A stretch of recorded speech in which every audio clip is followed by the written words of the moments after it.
warahmatullahi wabarakatuh.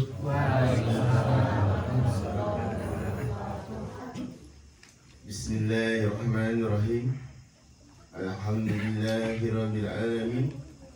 Assalatu wassalamu ala asrofil anbiya'il mursalin wa ala alihi washabihi ajmain. Amma ba'du.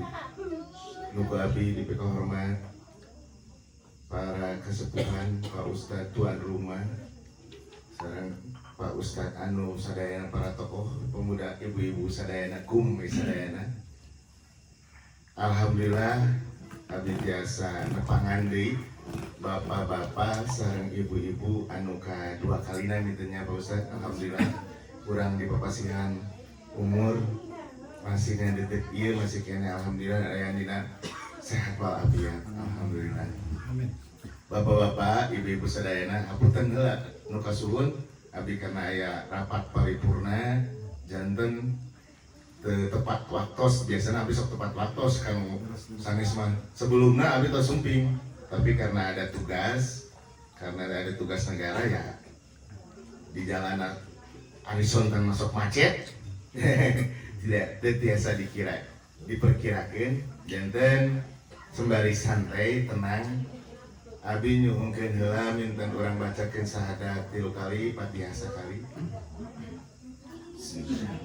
Asyhadu an la ilaha illallah wa asyhadu anna Muhammadur Rasulullah. Asyhadu an la ilaha illallah wa asyhadu anna Muhammadur Rasulullah. Asyhadu an la ilaha illallah wa asyhadu anna Muhammadur Rasulullah. Al-Fatihah. Bismillahirrahmanirrahim. Alhamdulillahirabbil alamin. Iyyaka na'budu wa iyyaka nasta'in. Ihdinas siratal mustaqim. Siratal ladzina an'amta 'alaihim ghairil maghdubi 'alaihim waladdallin. Hatur nuhun kana aosan sahadat sareng Fatihah. Ari sahadat teh alhamdulillah pertama minten abdi ngebahas waktu di masjid tentang sahadat. Masih inget Bapak Ibu-ibu? Alhamdulillah sahadat ieu adalah pondasina tihangna sholat. Nah nanti akan membahas sholat, tapi mudah-mudahan sahadatna masih inget. Mudah-mudahan kedah nama dites dilampahkeun lah. Da ari sahadatna sadayana ucapan biasa. Tapi memang sahadat anu sejati, sahadat di mata Allah, sahadat nu hakiki memang sulit. Karena di sini adalah di dalam bab sahadat itu adalah bab tauhid. Jadi awal kita itu untuk maju sholat di rukun Islam itu yang pertama apa? Sahadat. Jadi sahadat itu adalah fondasi. Kalau sholat tihangnya, kalau kita tihangnya kokoh tanpa fondasi, hancur nggak? Hancur. Makanya terjadi sekarang banyak kehancuran di dunia ini karena fondasinya tidak kokoh. Makanya ada yang disebut awaludin marifatullah. Mengenal agama itu harus mengenal Allah. Makanya ada syariat, tarekat, marifat, hakikat. Ini menurut nanti saya ngambil ibadah sholat dari pemikiran Syekh Siti Jenar, pemikiran Syekh Abdul Qadir Jilani, pemikiran Muhammad binti Muhammad Al-Ghazali. 3 Syekh waliullah besar ini akan saya mik biar mudah-mudahan, karena bapak-bapak terus dipasihan fondasi di mik iku ali. Dia pemikiran 3 tokoh besar. Makanya nanti Pak Ustadz coba untuk supaya kita ini masa sasana tarekat marifat ada inu gitu, Nabi gitu sengaja gitu. Coba kita bacakan oleh Pak Ustadz ayat Al-Quran Al-Baqarah 208.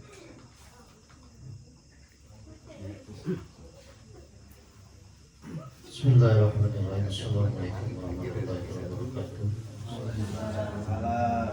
A'udzu أعوذ بالله من الشيطان الرجيم بسم الله الرحمن الرحيم يا أيها الذين آمنوا ادخلوا في السلم كافة ولا تتبعوا خطوات الشيطان إنه لكم عدو مبين صدق الله. Nah, ini seruan bagi kita. Hei orang yang beriman, masuklah kamu ke dalam Islam keseluruhan. Dan janganlah kamu turut langkah-langkah setan. Sesungguhnya setan itu musuh yang nyata bagimu. Jadi, masuk ke dalam agama Islam itu jangan sepotong-sepotong. Makanya ada syariat, ahli-ahli tasawuf menggambarkan ada syariat, tarekat, marifat, hakikat. Itu menurut Syekh Siti Jenar, menurut Syekh Abdul Qadir Jilani itu. Tapi menurut yang lainnya Junaidy Baghdadi, ada Ibnu Arabi, syariat, tarekat, hakikat, marifat. Jadi ini beda. Kenapa bisa beda? Karena perjalanan suluknya mereka berbeda-beda. Harus dipahami. Jadi jangan dipertentangkan. Wah, cek saya mah ada hakikat heula. Nu ieu marifat heula. Enggak. Tergantung orang yang berjalan. Jadi kalau saya Siti Jenar dan Syekh Abdul Qadir Jilani syariat, tarekat, marifat, hakikat.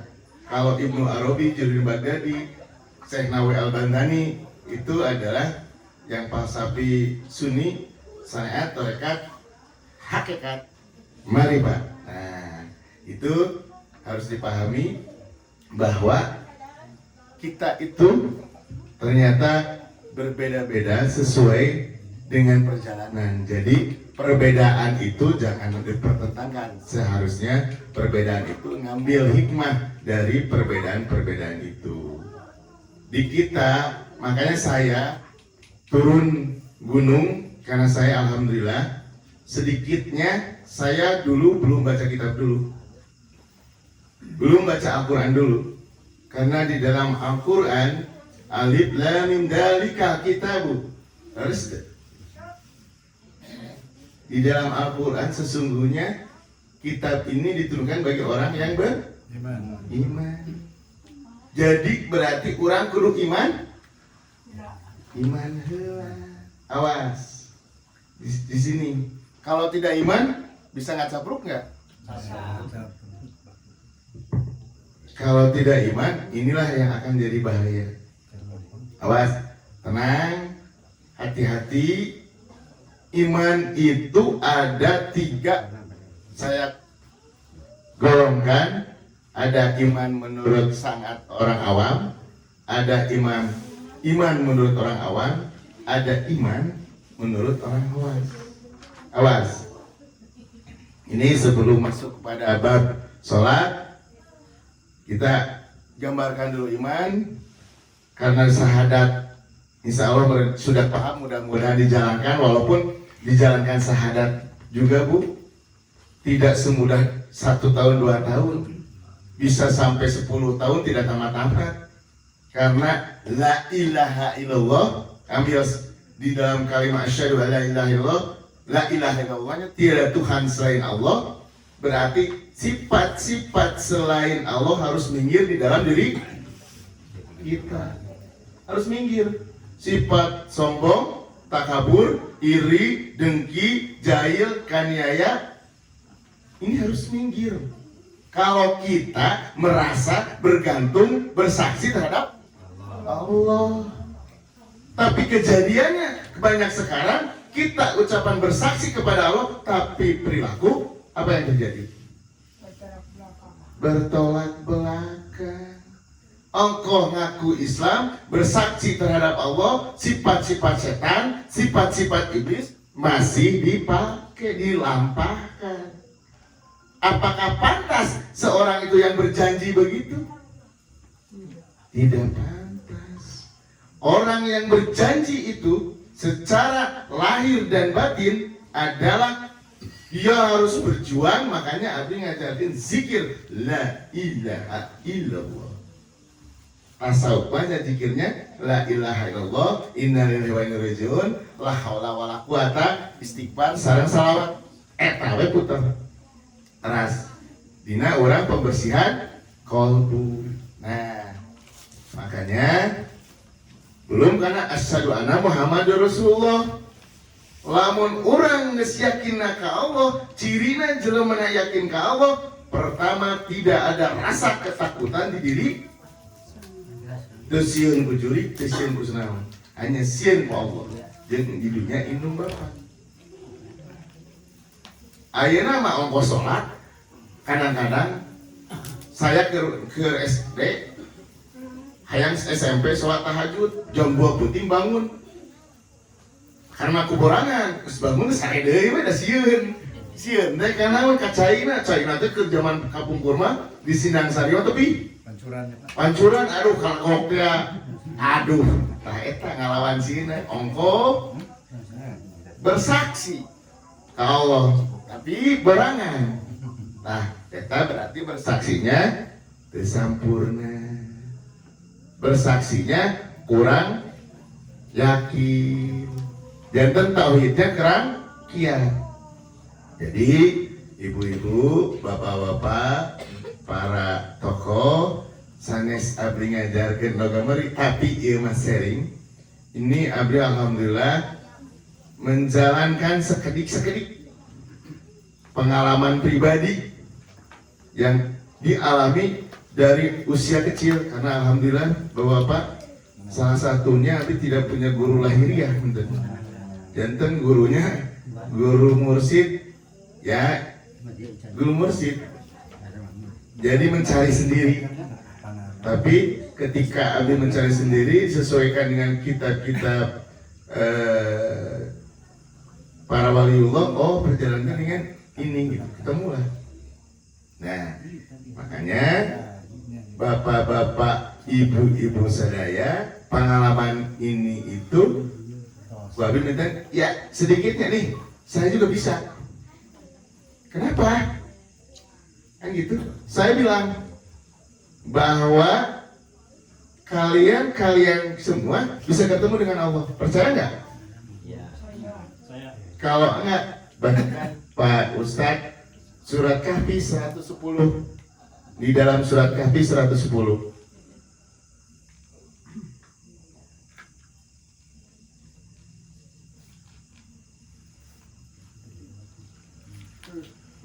Bismillahirrahmanirrahim. Qul innama ana basharun mislukum yuha ilayya annama ilahukum ilahun wahid. Faman kana yarju liqa'a rabbih falyamal 'amalan salihan wa la yushrik bi ibadati rabbi ahada. Alhamdulillah. Nah, itu adalah surat Kahfi yang di dalamnya artinya katakanlah. Saya bertanya, siapa yang mengatakannya? Ketika itu yang mengatakannya adalah Nabi Muhammad SAW. Sesungguhnya aku ini manusia biasa seperti kamu, yang diwahyukan kepadaku bahwa sesungguhnya Tuhan kamu itu adalah Tuhan yang esa. Barang siapa berharap, awas, barang siapa berharap berjumpa dengan Tuhannya, maka hendaklah ia mengerjakan amal yang soleh dan janganlah ia mempersekutukan seorang pun beribadah kepada Tuhan. Jadi syaratnya ingin ketemu dengan Allah apa? Beramal soleh dan jangan mempersekutukan. Jelema berarti anu amal soleh, imana kedaki. Ya. Ini adalah sabda firman Allah yang diucapkan oleh Rasulullah Nabi Muhammad SAW. Anjeunna ikrar. Sesungguhnya manusia, saya ini manusia biasa, sama seperti bapak-bapak, ibu-ibu, nggak ada beda. Keluar dari rahim ibu Iya kan? Dan Bapak. Makanya tidak ada larangan kita itu hanya Nabi aja. Enggak. Mal mungkin orang ada. Inilah kadang-kadang di kita tuh gini. Mungkin orang manusia biasa. Pantasnya itu ada. Ini yang salah. Ini yang menentukan bahwa kemauan kita. Harusnya kita punya kemauan untuk berjumpa dengan Allah. Caranya kita imannya kuat. Makanya saya gambarkan iman pertama, ada iman untuk orang yang minus, awam, sangat awam, minus. Dia meyakini adanya Allah, tapi tidak mengerjakan sholat. Banyak kan yang ini? Banyak nggak? Banyak. Itu adalah iman bagi orang sangat awam. Engkau yakin ayana Allah sholat, ngaji? Ente yang sangat awam. Kedua, iman. Nih, kedua, iman menurut golongannya awam. Iman ini yakin adanya Allah. Dia mengerjakan sholat, awas, sholat, puasa, zakat, haji, semua dikerjakan, tetapi tujuannya bukan karena Allah. Tujuannya karena ria, duniawi, karena jabatan. Ada yang gitu nggak? Ada. Berarti itu imannya bagi orang awam. Level tinggi lagi naik, iman bagi orang khawas. Iman bagi orang khawas yaitu la ilaha illallah, tiada sifat selain Allah di dirinya. Itu iman bagi orang yang khawas. Keyakinannya levelnya tinggi, tauhidnya tinggi, seperti bapaknya tauhid Nabi Ibrahim alaihissalam.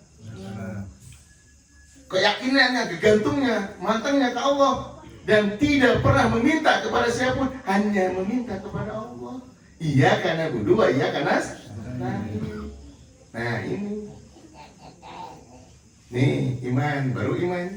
Saya dasarin dulu, sudah saya imannya, agar nanti sholatnya sempurna, baca Al-Qurannya sempurna. Jadi kalau kita bisa mengontrol diri sendiri, kurang keras sholatnya, berarti iman menurut orang sangat awam.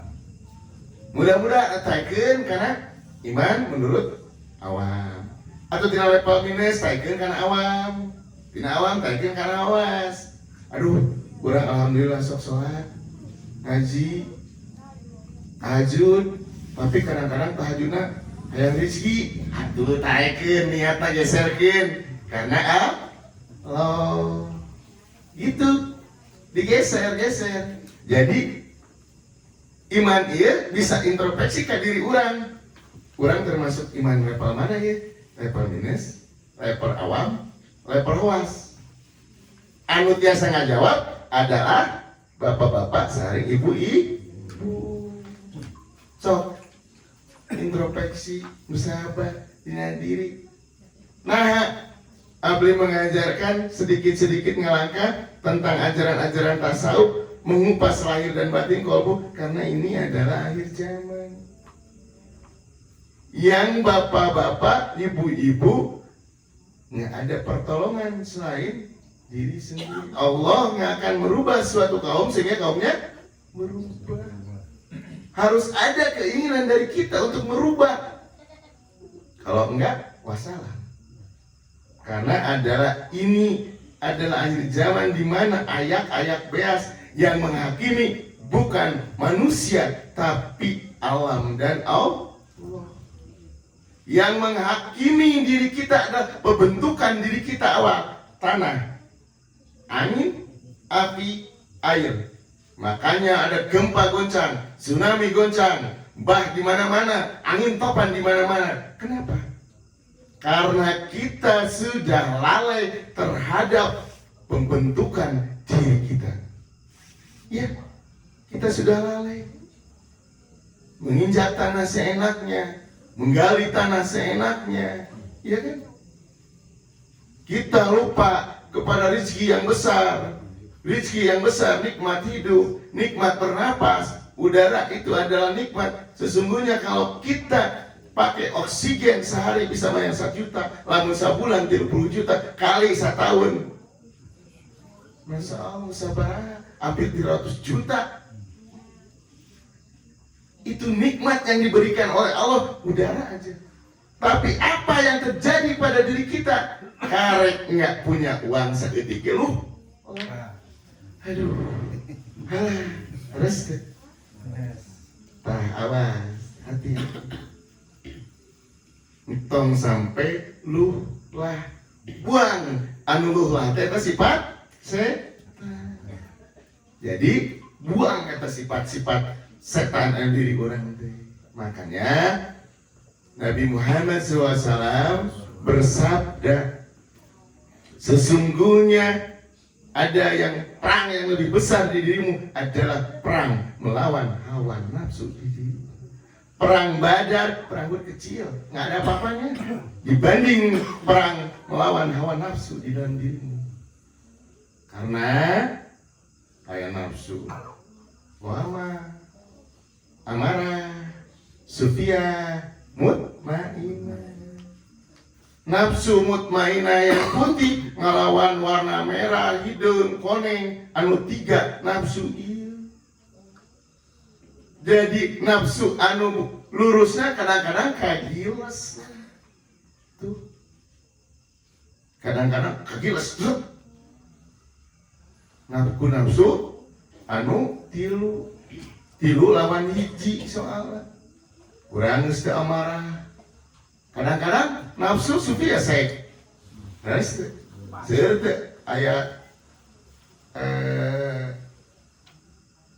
apa sih? Ada yang oknum gitu lah.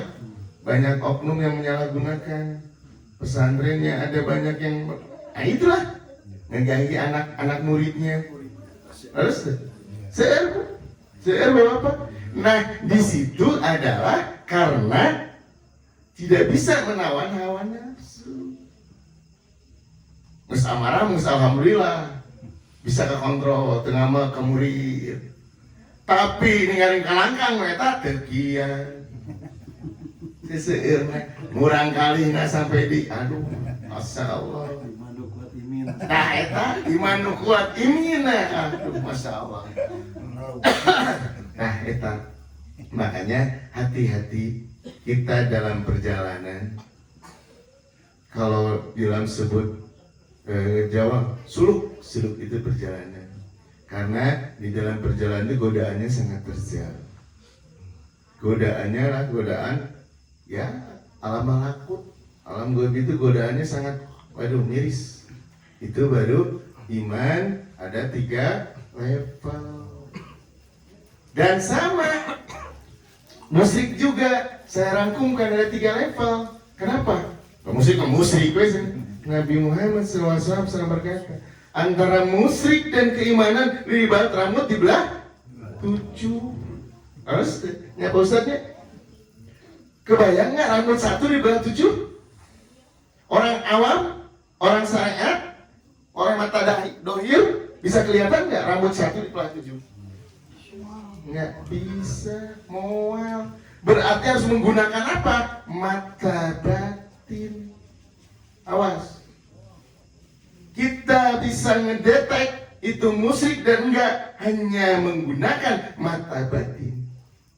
Seharusnya kita berpikir dengan sabda Nabi Muhammad SAW itu, kita berpikir dengan otak yang cerdas bahwa mata kita nggak akan mampu. Rambut dibelah 7. Berarti mata yang mana yang harus digunakan? Makanya ada musyrik yang vulgar, ada musyrik yang halus, dan ada musyrik yang sangat halus. Musyrik yang vulgar gampang, bapak-bapak. Sok tinggal eta mah abdi misalkan hayang beungarah. Sumping mereka gunung kawi ke gunung mana lah. Gunung Hejo mana lah. Yang penting kan ingkar dari Allah. Gunung Burangrang tapi ketapa kekuatan atau kekayaan. Gunung Sahari mah di Jakarta. Tapi musiknya di tengah malam Gunung Sahari mah. Apalah ya Gunung Sahari. Nah, makanya kata saya juga bahwa niat kita ketika udah salah itu pulgar, kita keluar dari sadar. Dan cirinya bisa kedetek oleh orang awam juga. Pasti saya kumal, walaupun bengar, saya mau ganti baju. Biasanya gitu ya. Itu orang awam itu kedetek. Kadang-kadang di rumahnya ada ruangan yang khusus tidak bisa dibuka oleh siapapun juga, itu yang itu. Kadang-kadang di rumahnya pabalatak itu bisa kelihatan secara bilik awam.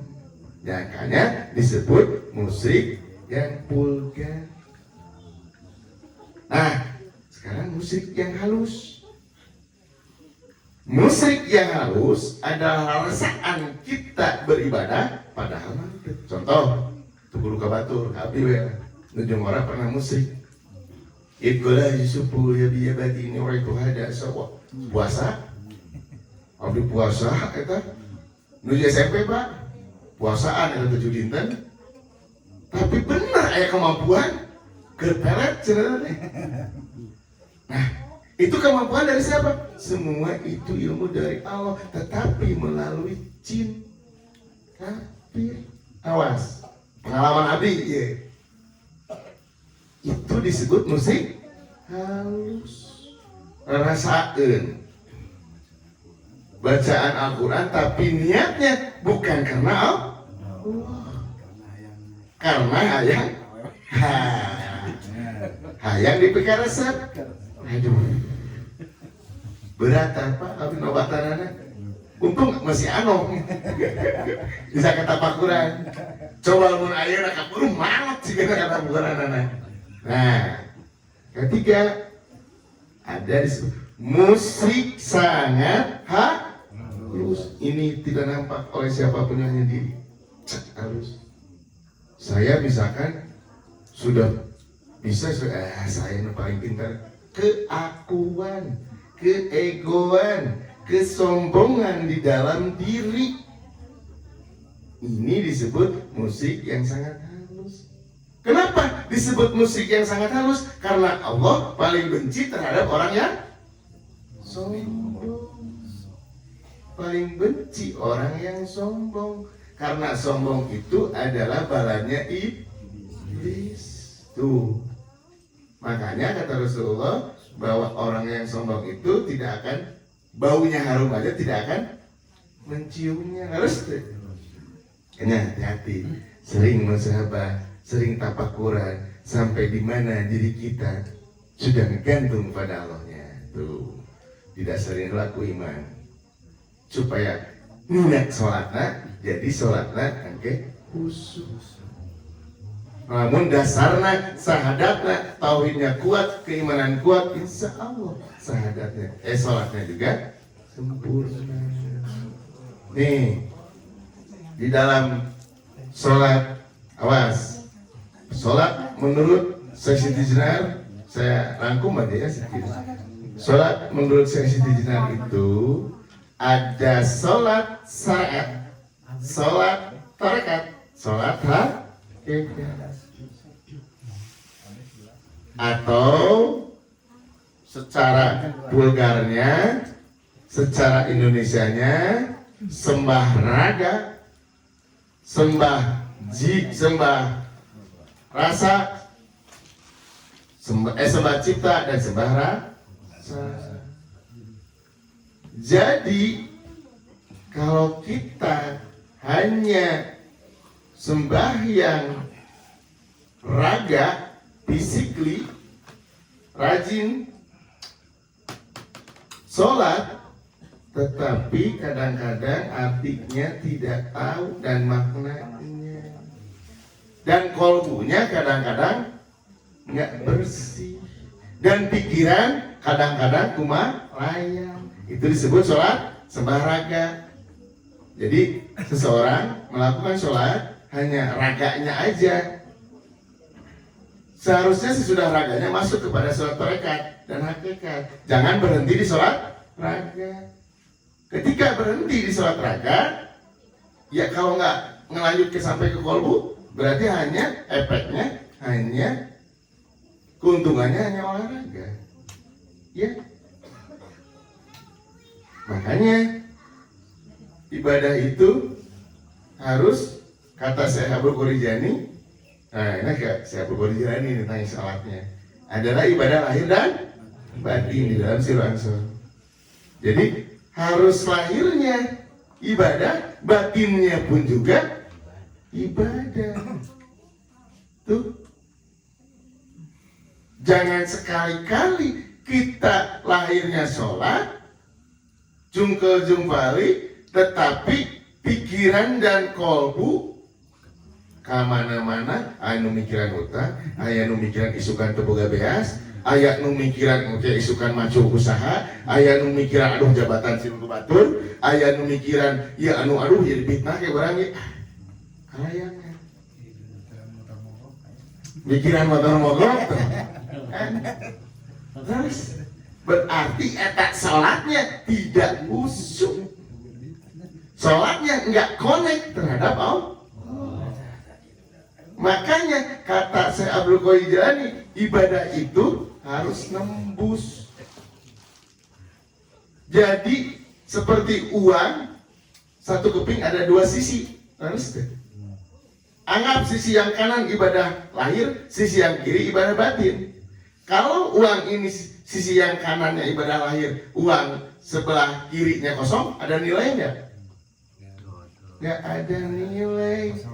Kosong mah, erek 100.000 ge, pas di kabang teh harus nayan, karena eueuh, teu aya nilai. Begitupun juga kalau misalkan batinnya ibadah, tapi lahirnya enggak, sama juga kosong sebelah. Ada nilainya? Tidak ada. Kasian kan nggak ada nilai sholatnya. Tuh. Makanya di dalam Ihya Ulumuddin Al-Ghazali, Hujatul Islam, disebutnya Hujatul Islam, Al-Ghazali sangat terkenal. Sholat itu kita harus tahu makna. Di sana kumpulan sholat itu doa, zikir, semua lengkap.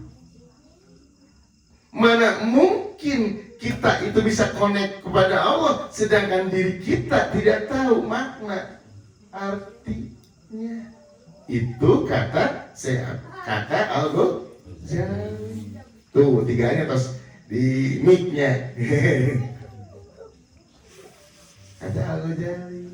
Nah, apalagi kalau kita itu bacaannya dan langsung pada perilakunya. Dicontohkan juga oleh beliau. Satu, kalau kita Bismillahirrahmanirrahim, Maha Pengasih, Maha Penyayang, dicontohkan. Berarti kalau kita ngucap Bismillahirrahmanirrahim, tekadnya harus Bismillahirrahmanirrahim, lampahnya harus Maha Pengasih, Maha Penyayang. Sili asa, sili asu, sili asi, sili wawani. Eta nu disebut yang Prabu Sulak itu adalah Bismillahirrahmanirrahim. Sili asa, sili asu, ya. Ulah sili bebetkeun. Ari yang terjadi sekarang, Bismillahirrahmanirrahim, zikir banyak-banyak, dipatok syarat bukali zikir Bismillahirrahmanirrahim, Bismillahirrahmanirrahim. Tapi tidak tembus terhadap kalbu dan perilaku. Kadang-kadang Bismillahirrahmanirrahim kayak ucing wangeong ditajong. Tembus ya? Enggak. Makanya tekad, lampah, ucap itu harus match. Awas kita untuk tafakuran. Kalbunya kita, niat kita, lampah kita harus sesuai apa yang diucapkan. Kalau enggak, wah salah.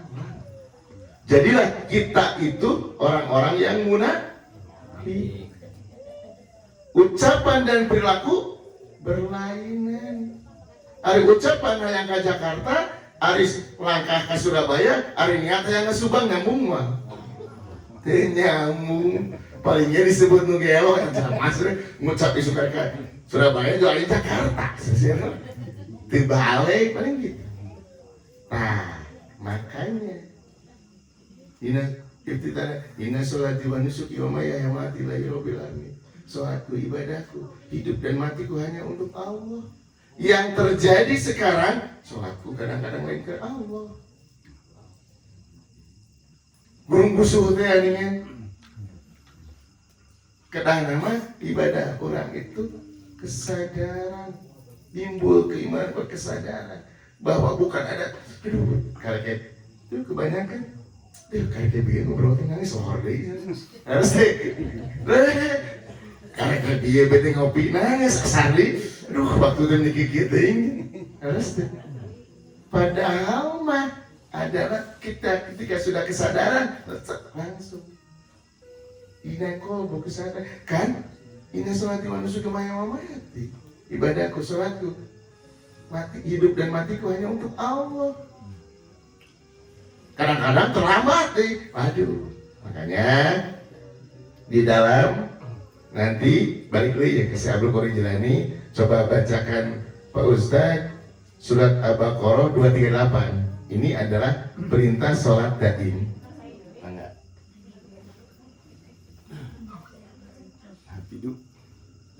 Bismillahirrahmanirrahim.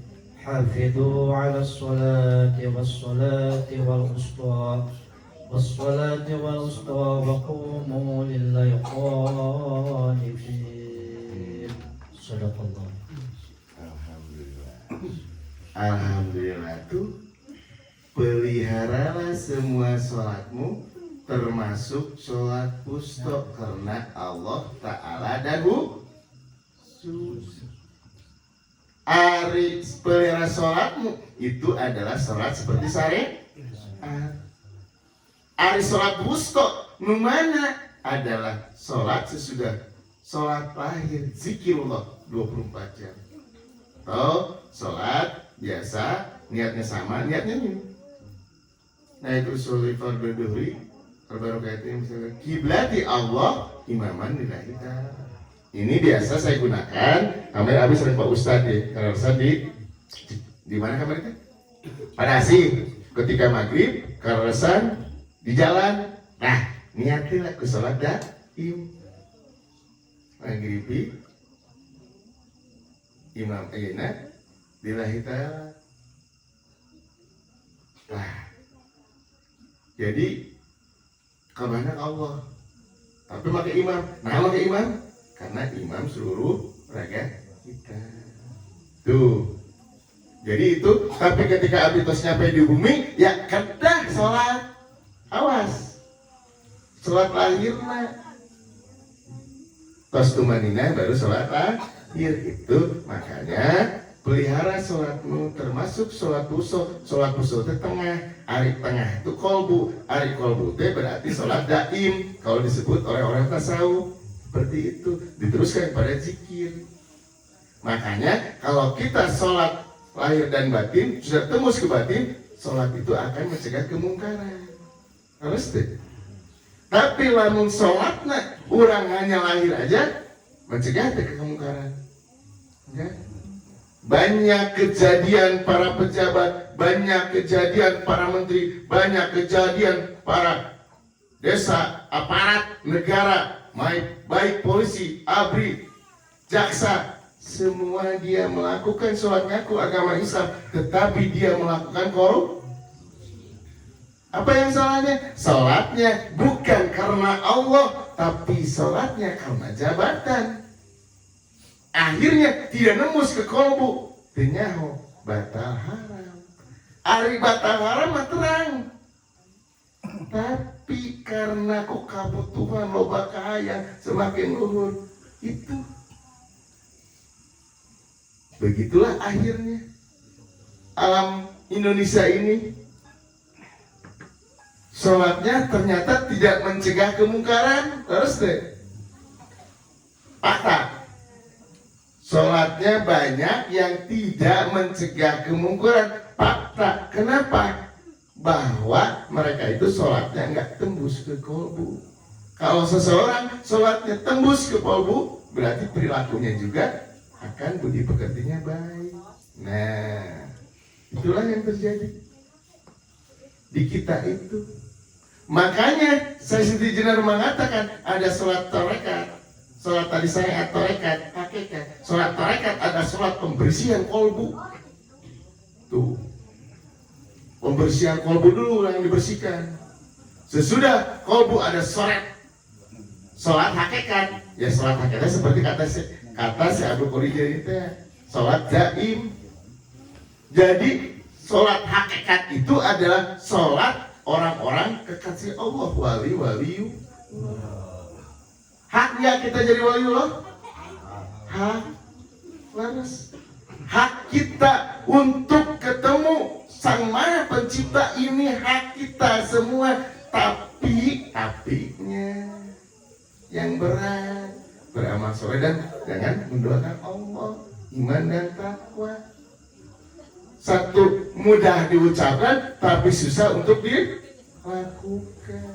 Jadi gapailah hak kita itu untuk ketemu dengan Allah. Gapai dengan cara saya tarekat, marifat, hakikat, atau saya tarekat, hakikat, marifat. Kalau sudah nyampe hakikat, saya jamin kebenaran hakikat. Jadi kebenaran hakiki dari Allah, hak dari Allah, tidak akan salah karena punya hak. Setiap detiknya bersama Allah. Tuh, saya turun ke gunung untuk mengajarkan sedikit-sedikit karena sudah melihat Indonesia ini semakin carut marut, terlalu banyak syariatnya. Bukan salah bapak-bapak, enggak salah. Karena hakikat pasti ada syariat. Logikanya profesor praktik di SD nanti. Ya. Tapi budak SD belum tentu dia jadi profesor. Namun ke sekolah. Nah, ini yang terjadi di kita ini adalah mulak terus di muter ke seluruh syariat SD yang paling deui kira ka SD. Gus, ada berapa yang SD muter we, nepi ka usia 80 tahun SD we. Tuh naik. Ini terjadilah di kita. Contohnya kenapa terjadi di kita? Saling bertentangan. Awas. Sesuai dengan sabda Rasulullah, di kemudian hari umatku akan terpecah belah menjadi 73 golongan. Harus deh. Anu diterima olehku siapa? Golongan mana? Hanya satu golongan. Anu mana? Nu iman jeung nu takwa. Namun ayat golongan A, B, C, D, E, F dari mansadayana wassalam. Tapi golongan A nu iman hiji, golongan B nu iman hiji, berarti semua golongan ada perwakilan. Nah itu. Dan nu diterima olehku adalah anu iman dan takwa. Nah ini beratnya. Kata iman itu I-M-A-N itu seperti. Tapi melaksanakannya, kalau kita ingin iman di mata Allah, bukan di mata orang. Karena di mata orang mah belum tentu di mata Allah. Iya.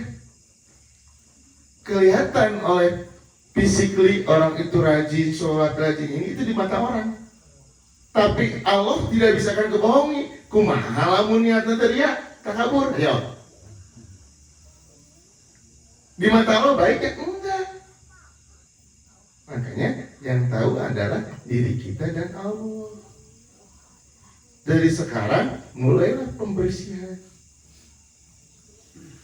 Jadi ternyata syariat, tarekat, marifat, hakikat ini satu kesatuan. Tidak terpecah-pecah. syariat mah syariat kan itu nggak dudut. Hakikat mah beda, tarekat kerekat jadi beda, sunat mah lain, madhabnya beda enggak. Jadi kata Syekh Abdul Qadir Jailani, syariat itu akar, tarekat itu batang pohonnya, marifat itu ada ranting dan daun, hakikat itu adalah Jadi yang kita namakan buah atau akar memberi dituang. Nah, namun kita mencapai hakikat, kita akan mendambakan buahnya. Saya jamin surga dunia akhirat. Jadi satu kesatuan, bukan terpisah. Kalau saya menggambarkan kayak kelapa, kapas, batok, air, kelapanya dan kelapa. Satu kesatuan kan, tidak bisa dipisahkan. Kalau kita pingin air kelapa, kita harus bisa bunga batok kan. Tapi lamun orang tengah bisa tapas jeung batok, saumur hirup moal orang bisa nginum cai kelapa. Di barat monyet ngagugurung kelapa. Tuh yang terjadi di kita sekarang ini. Makanya banyak ribut, banyak pertengkaran. Nih, prihatin. Makanya saya turun gunung untuk saya memahami semua Imam Maliki, Syafi'i, Hambali, Ghazali, Hanafi, semua baik. Tapi jangan setek di situ. Saya belajar kepada wali-wali Allah, termasuk di Indonesia, Sunan Gunung Jati, Sunan Bonang, Sunan Ampel, Sunan Giri, Sunan Kudus, Sunan Daya Semura, Sunan Gresik, Sunan Kalijaga, termasuk Syekh Siti Jenar. Saya belajar semua. Tapi jangan setek di situ. Kita belajar kepada Nabi, tapi jangan stay di situ, karena mereka ini adalah jalan untuk menuntun kita kepada Allah. Jadi kudah nyampe atuh ka Allah. Entom ayeuna masih kena di syariat, ngusombong, ujub, ria, takabur, akhirnya garelut. Ceuteuh anu masjid anu saling ramai sih. Prihatin teh Bapak-bapak. Prihatin dan ngakuna sadaya lagi Islam dan ngakuna sadaya lagi umat Nabi Muhammad sallallahu alaihi wasallam. Harus teh prihatin. Ngaku-ngaku umat Nabi Muhammad SAW, tetapi akhlaknya tidak mengikuti beliau. Kasihan nggak Nabi Muhammad SAW? Ngaku-ngaku Ari Sidi, Amanah, Fatona, Tabli, itu ibarat orang ngaku-ngaku mobil batur. Kan izin ayeuna mah entong ngaku-ngaku berjalan belajar. Namun orang ngaku umat Rasulullah, akhlakna Nabi Muhammad SAW harus diikuti. Karena Nabi Muhammad SAW diturunkan ke dunia adalah untuk makarimal akhlak, untuk penyempurna akhlak. Tuh karek dina sholat ada. Kadang-kadang kita banyak yang salah. Terus yang dipercepat. Alhamdulillahirabbil alamin. Ari segala puji bagi saha? Bagi Allah. Puja dan puji bagi Allah. Tapi lamun jelema perilakunah yang dipuji, salahnya sudah keluar dari bacaan Alhamdulillahirabbil alamin. Seetik selfie, seetik lamun misalkan ini teh di karena Facebookan. Nah ini yang salah. Saya ini bikin Facebook hanya konsumsi orang-orang yang mau hayu belajar sedikit-sedikit. Saya tidak pernah nge-share kepada orang yang gak mau belajar. Kenapa? Mubazir. Orang di dalam Yasin diterangkan orang yang enggak mau iman itu diseru dari depan dan belakang tetap dablek. Itu percuma sekarang dakwah ribuan kali, ratusan kali, tapi orangnya tidak mau menjalankan. Untuk apa? Buang-buang waktu. Makanya saya itu sering tausiah, kadang-kadang lebih senang door to door. Kenapa? Lebih senang to door satu-satu. Karena saya bisa tahu level ilmunya orang ini. Kalau banyakan bingung. Karena level ilmunya banyakan itu aya nu di minus, aya nu di awal, aya di hoas gitu. Beda-beda. Kalau mau orang di luhur rungkut, ya ngerti nu minus. Namun orang di tengah-tengah, cek anu hoas, kita mau pilih ilmu, nah segitu, nah kita anu dikhawatirkan. Makanya saya sangat hati-hati. Tapi kalau misalkan kayak Kang Ustaz Ridwan, Kang Ustaz Muhammad sih, kalau mau bedak-bedak tres gitu. Hari di seureun ge mah hati, karena deui teu paham. Awas, teu paham jadi we, wah ieu mah sesat. Makanya tadi saya ada firman-firman Allah. Awas. Itu ada firman-firman ayat Allah ayat Al-Baqarah 208, Al-Baqarah 238, terus surat Kahfi 110. Itu adalah firman Allah yang tidak bisa kita pungkiri bahwa kita itu harus berjuang untuk mengenal Allah. Jadi makanya saya sering berkali-kali ke bapak-bapak, ibu-ibu, awas baca Al-Quran itu, baca Fatihah itu, kadang tahu artina, lamun tahu artina, tahu maknana, insya Allah bisa mengimplementasikan saeutik dina lalapahan kehidupan sehari-hari. Tapi lamun misalkan orang Bismillahirrahmanirrahim itu sempurna enggak? Enggak. Makanya kata Al-Ghazali itu sempurnakanlah sholatnya, bacaannya perlahan, tenang, jangan terburu-buru. Alhamdulillahirabbil alamin, segala puji bagi Allah.